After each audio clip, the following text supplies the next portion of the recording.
Oke, assalamualaikum warahmatullahi wabarakatuh. Berjumpa lagi di DSE Channel ya sahabat. Di video kali ini saya akan memberikan tutorial yaitu bagaimana caranya membaca kapasitor. Dan di sini ada jenis kapasitor yang berbeda-beda. Namun walaupun berbeda-beda, ini adalah sejenis kapasitor ya. Jadi kapasitor itu ada banyak bentuk ya, ada banyak bentuk. Nah, ini juga kapasitor. Ini saya ambil kapasitor lagi. Nah, ini ada kapasitor ini. Nah, ini kapasitor juga. Terus mana lagi ya? Ada kapasitor yang kapasitor kertas, ada juga yang bening biasanya di TV yang jadul. Tapi zaman sekarang jarang dipakai. Oke. Nah, gini aja, intinya saya memberikan bagaimana caranya membaca kapasitor ini ya, ini. Nah, ini juga kapasitor. Oke, nanti akan saya ambil untuk satu persatu saja untuk sebagai sampel cara membaca. Yang pertama yaitu adalah jenis kapasitor. Jenis kapasitor ini jadi mempunyai jenis sendiri ya.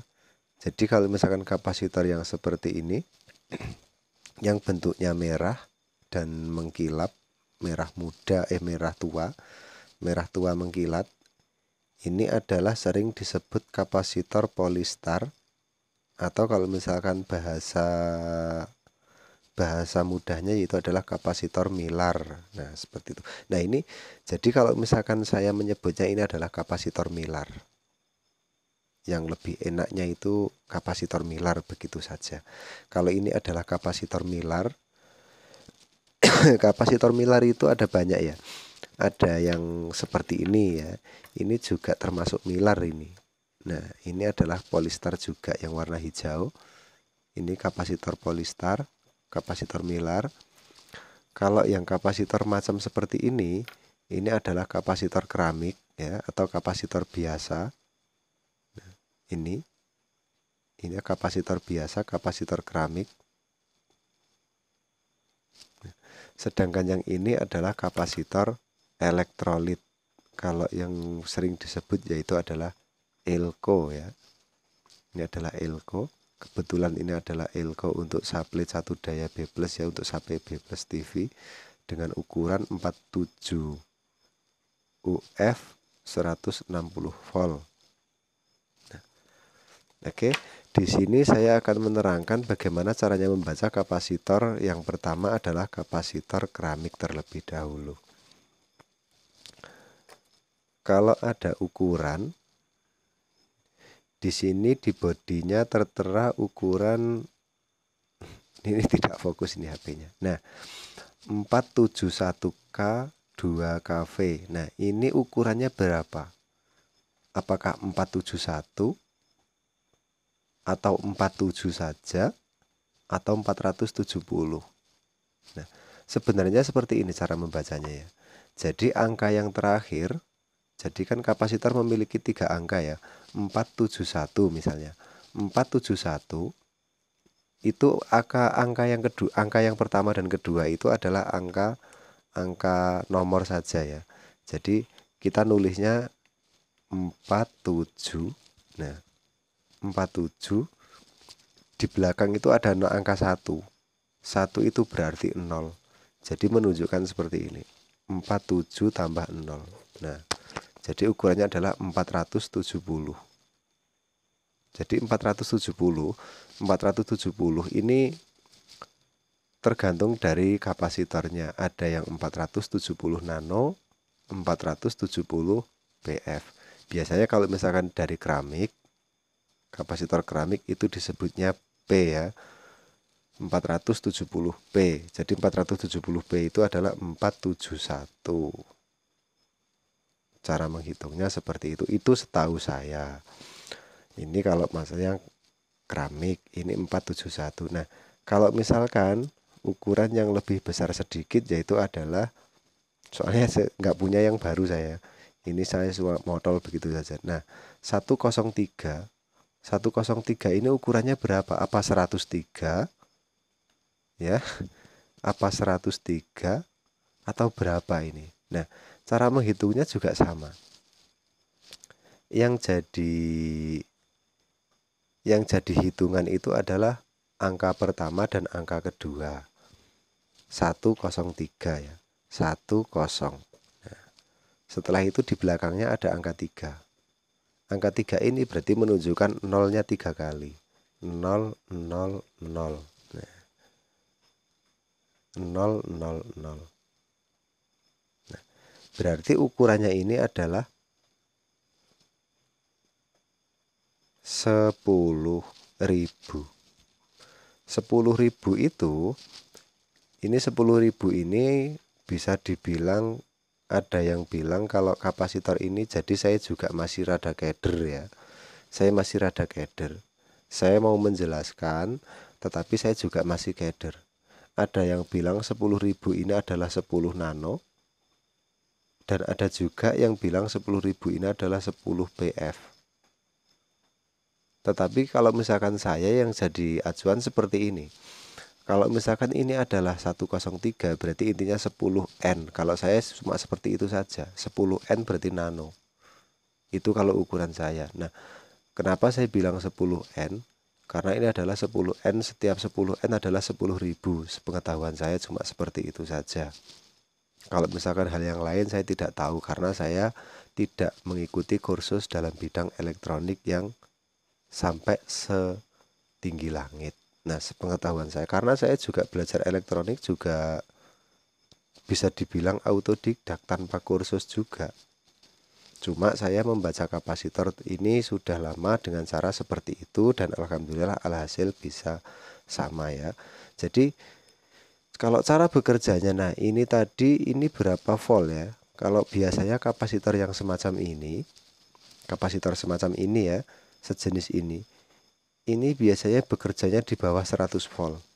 Jadi tidak lebih dari 100 volt. Nah, kalau kapasitor yang tadi yang warna hijau, ini ada ukuran voltasenya ya. Ini adalah voltasenya 2 kV. Berarti 2 kV itu 2000 volt ya. 2 kilovolt. 2 kV berarti 2000 volt. Nah, itu kalau sepengetahuan saya. Nah, untuk membaca kapasitor yang milar ya, untuk membaca kapasitor yang milar mulai dari yang terlebih kecil dahulu. Nah, membaca kapasitor milar itu sama dengan membaca kapasitor keramik yang tadi. Jadi membaca kapasitor milar ini ukurannya berapa ya? Nggak kelihatan ini. 333 100 volt. Nah, ini ada keterangan. Ada itu jatuh asap-asapnya. Nah, 333 100 volt. 333 berarti 33 nolnya 3 kali. Ya, 33.000. 33.000 berarti artinya kalau menurut saya 33 nano. Dengan bekerjanya yaitu di bawah 100 volt ya, maksimal 100 volt saja, karena di sini sudah ada keterangan, yaitu keterangannya 100 volt, maka bekerjanya ini tidak lebih dari 100 volt, harus 100 volt ke bawah. Nah, seperti itu cara membacanya. Nah, untuk ini, nah ini kenapa ini keder-keder nih, sama ya, 2A473J. Nah, kalau ini kan ada simbol 2A, berarti intinya adalah 2 ampere. Kalau ada simbol 2A, berarti ini artinya 100 volt ke bawah ya, tetap 100 volt ke bawah. 473 berarti 47, nolnya 3 kali, berarti 47.000. 47.000 sama dengan 47 nano, berarti 47N kapasitor milar. Oke, ini saya rasa sudah cukup. Ini kalau misalkan sudah bisa memahami, itu tidak perlu ditulis seperti ini. Karena apa? Karena dua angka yang di depan itu angka 1 dan angka 2 itu hanya menjadi apa? Satuan atau apa itu ya? Puluhan ya, puluhan menjadi puluhan. Sedangkan angka yang terakhir, angka yang ketiga itu menentukan jumlah 0 saja. Suatu contoh, misalnya ini juga 104 100 volt. 104 berarti 10 ditambah 04 kali. 04 kali berarti kan nolnya 4 tambah itu ada 1. Berarti kan 10 04 kali sama halnya 1 nolnya 5. 1 nolnya 5 sama dengan yaitu 100.000. 100.000 sama dengan berarti 100 nano, 100 NF nanofarad ya. 100 nanofarad. Cara bekerjanya maksimal bekerja ini di tegangan 100 volt.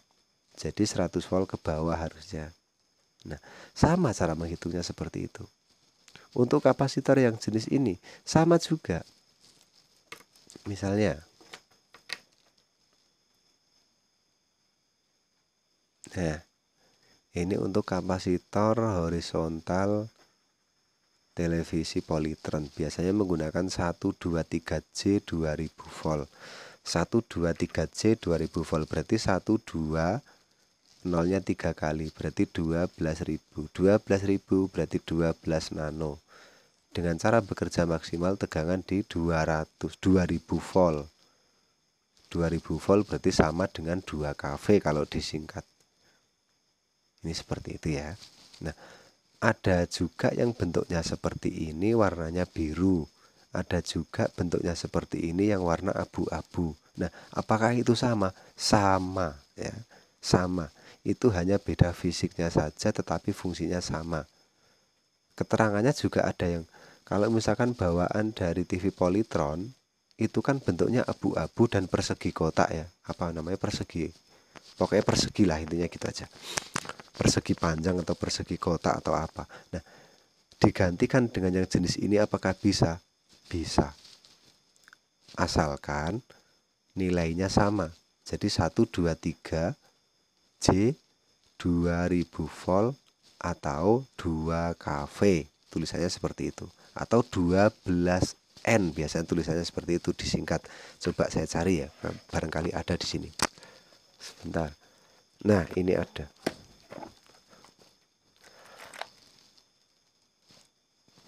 Adalah kalau ini yang warnanya abu-abu apa ini biru ya, biru muda atau ungu muda, biru muda. Nah, ini biru muda, ada yang abu-abu. Kalau ini nilainya nilai aslinya yaitu berapa toh ini?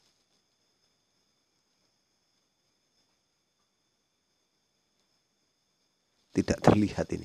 Saya juga bingung mau melihatnya. Nggak ada tulisannya. Bentar saya tak cari lagi. Soalnya itu bekas punya Polytron dulu. Nah, tadi yang sempat saya bilang kan ada yang warna berbeda. Misalnya ini. Ini sama atau enggak? Karena warnanya berbeda. Sama ya. Kalau yang bentuk seperti ini hanya ukurannya saja ini yang berbeda. Nah, ini sama 274J 200 volt. Nah, ini cuma ukurannya lebih rendah, ukuran voltasenya ya, ini lebih rendah voltasenya. Kalau ukuran nanonya ini lebih besar, karena yang 274 itu adalah 270 nano, sedangkan yang di bawah ini cuma 12 nano saja. Tetapi ini cara bekerjanya di bawah 2000 volt. Kalau ini hanya di bawah 200 volt. Jadi maksimalnya 200 volt saja. Tapi ini sama. Kalau misalkan nilainya sama, bisa menggantikan posisinya. Kalau nilai yang sama ya, bisa menggantikan posisinya. Antara posisi yang biru atau posisi yang merah ini sama. Kalau misalkan nilai sama, bisa menggantikan. Nah, suatu contohnya ini saja.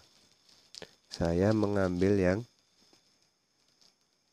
nah, ini sama kan nilainya 274J 400 volt, 274J 200 volt. Nah, ini bisa menggantikan ya, tetapi voltasenya yang berbeda. Ini voltasenya lebih kuat, sedangkan ini voltasenya lebih rendah. Karena ini maksimal di tegangan 200 volt, ini maksimal di tegangan 400 volt. Kalau S802 MPP, kalau menurut saya itu tidak terlalu penting ya. Karena itu adalah kode produksi saja. Kenapa ini batuk-batuk? Kalau yang ini tadi, ini adalah dengan ukuran 472K 630V. Nah, ini kapasitor ini dengan ukuran 472K 630V. Berarti adalah 47 nolnya 2, berarti 4700 ya. 4700 sama dengan 4,7N atau 4N7. Cara membacanya seperti itu. Nah, ini bekerjanya di tegangan maksimal berapa? Maksimal tegangannya yaitu adalah 630 volt. Karena di sini sudah ada keterangan. 472 adalah 47 nolnya 2 kali. Berarti 4700. 4700 yaitu adalah 4,7N atau sama dengan membacanya 4N7. Saya rasa sudah paham. Kalau elko sudah kelihatan. Biasanya di PCB tertera tulisannya 47 UF 160 volt atau mungkin 100 UF 50 volt. Nah, seperti itu ya. Terus ada yang bertanya, Mas, kalau misalkan elko diganti dengan ukuran yang lebih kecil atau ukuran yang lebih besar, apa bisa? Jawaban saya bisa. Namun tidak semua itu bisa menggantikannya. Misalnya dengan ukuran yang berbeda ya. Ini dengan ukuran yang berbeda saja. 47 UF 160 volt. Kalau misalkan untuk tegangan B plus TV polytron ya, intinya begini kalau saya. Untuk menggantikan elko, yang paling penting itu adalah ukuran voltase. Jadi voltase itu jangan mengganti dengan ukuran yang rendah. Misalnya ini kan 160 volt, digantinya dengan yang 100 volt. Berarti itu salah. Itu kalau menurut saya. Tetapi kalau menggantinya dengan 47 UF 200 volt itu lebih tepat. Karena di mana ada tegangan itu masih mampu menampung sampai 200 volt. Jadi dia masih mampu mensuplai tegangan di bawah 200 volt. Kalau ini kan mampunya mensuplai tegangan di bawahnya 160 volt. Kalau 160 volt ke atas berarti elko ini sudah meletup. Nah, terus kalau misalkan mau mengganti elko ini yang lebih besar dengan ukuran misalnya 100 UF 160 volt. Kalau untuk tegangan B plus TV boleh. Tetapi kalau di dalam hal lain ada yang lebih baik diganti dengan yang lebih besar, dan ada juga yang lebih buruk diganti yang dengan lebih besar. Suatu contoh saja, misalnya power supply dengan AC matic mengganti elko dengan yang lebih besar. Misalnya blok sekunder diganti dengan elko yang lebih besar, misalnya 2 kali lipatnya. Misalnya adalah suatu contoh ada elko, nah ini cuma asal cabut saja saya, 1000 UF 25 volt menggantinya dengan 2200 UF 25 volt misalnya. Apakah itu boleh, Mas? Kalau power supply-nya itu dilihatnya itu untuk VCC biasa boleh. Tetapi kalau itu untuk supply untuk entah ada arus yang zaman sekarang ada SMD ya. Nah, itu jangan terlalu besar untuk mengganti mikronya. Karena apa? Mensuplainya itu nanti jadi elko-nya tidak cepat hilang. Untuk apa itu? Muatannya itu hilangnya lambat. Nah, mengakibatkan terkadang bikin soak komponen yang lainnya. Kalau mengganti itu ya naik sedikit tidak apa-apa, tapi jangan terlalu berlebihan. Kecuali kalau misalkan untuk power audio ya, power amplifier. Nah misalnya 10.000 UF 50 volt, terus digantinya dengan 33.000 UF 83 volt. Itu kalau untuk power supply power amplifier enggak apa-apa, malah lebih bagus. Karena apa? Dia lebih banyak elko, itu lebih halus dan lebih empuk, biasanya seperti itu suaranya, dan lebih banyak juga lebih bagus. Itu kalau untuk elko khusus untuk power audio saja. Tetapi kalau untuk elko power supply misalnya Asematic TV Polytron atau mungkin Polytron LED, nah semacam itu, jangan mengganti nilai dengan yang lebih tinggi. Itu yang maksud saya lebih besar dari yang aslinya, melebihi dari 2 kali lipatnya ya, jangan sampai 2 kali lipatnya itu lebih. Tapi kalau misalkan elko B plus TV itu kan ada 100 UF 160 volt, ada 47 UF 160 volt, kedua-duanya diganti dengan 100 UF 160 volt enggak apa-apa, karena itu untuk elko B plus saja. Kalau untuk yang lainnya, misalnya tegangan apa ya, di bagian primer, misalnya power supply TV sub, itu ada elko yang 22 UF 35 volt, terus diganti dengan yang 100 UF 35 volt. Jangan, karena itu adalah VCC nya itu nanti begitu TV dimatikan VCC nya langsung hilang. Tetapi kalau mengganti dengan elko yang 100 UF 35 volt, muatan yang ada di elko 100 UF 50 volt itu hilangnya lama, jadi tidak langsung hilang dan nanti akan mengakibatkan STR menjadi soak. Nah, seperti itu. Nah, kalau misalkan ada pertanyaan, kalau masih kurang jelas yang saya pahami, yang saya jelaskan tadi, karena maklum saya juga belajar, karena menurut saya elektronik itu bukan hanya pintar ya, tetapi semakin semakin canggih elektroniknya, orangnya yang semakin tidak bisa. Karena kita mengikuti elektronik, jadi dari zaman dulu mulai dari TV hitam putih, belajar TV hitam putih. Setelah bisa belajar hitam putih, ternyata muncul TV berwarna. Kita belajar TV berwarna. Setelah muncul TV berwarna, tabung, sekarang muncul lagi TV LED. Plasma terlebih dahulu. Kita mempelajari TV plasma. Setelah kita bisa mempelajari TV plasma, ternyata muncul lagi TV LCD. Setelah kita mempelajari TV LCD, muncul lagi TV LED. Nah, jadi seolah-olah itu kayak berjalan mengikuti zaman. Jadi yang namanya servis itu tidak ada yang pintar, namun secara kebetulan saja yang mati ketemu diganti, TV-nya langsung bisa hidup. Menurut saya hanya seperti itu saja, tidak ada yang hebat. Namun yang namanya di dunia servis, bergelut di dunia servis, tukang servis itu servis TV-nya hidup juga sudah pernah ngalami, tetapi servis gagal TV tidak bisa hidup itu juga sering terjadi. Oke, terima kasih, tetap semangat dalam dunia servis. Jangan lupa subscribe. Semangat dan terima kasih sudah menyimak videonya. Oke, salam dari DSE Channel. Wassalamualaikum warahmatullahi wabarakatuh.